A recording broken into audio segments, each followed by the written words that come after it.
Chris here with BMR NAPA Auto Care. Just give you a brief idea of how we check your brakes when it comes in. The first thing we do is we're going to get the wheels and tires off. We're going to grab our brake pad gauge. And what we do is we will adjust and find the proper one that fits on the brake pads. And the important part is you want to check top, bottom, inside and outside pad, because sometimes you get pad taper on them.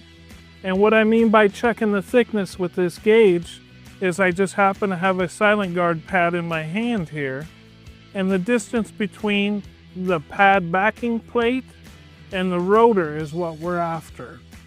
Basically, if you have this gauge in your hand, green is good, yellow you make the customer aware, hey, we're getting close to needing some brakes, and red is actually where we say, hey, it's time to get some brakes done. If you ignore getting your brake pads checked often, what'll happen is it'll go essentially to what we call metal to metal.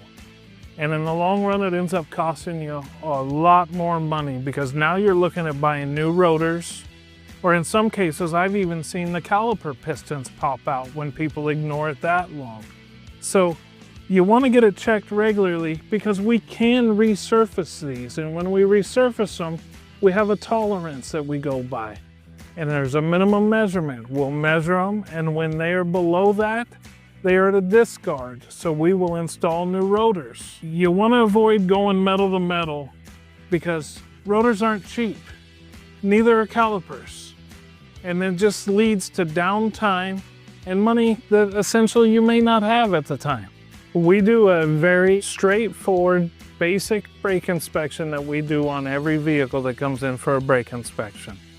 We want to check them out and make sure we're doing our customers justice by making sure we're not costing them money down the road.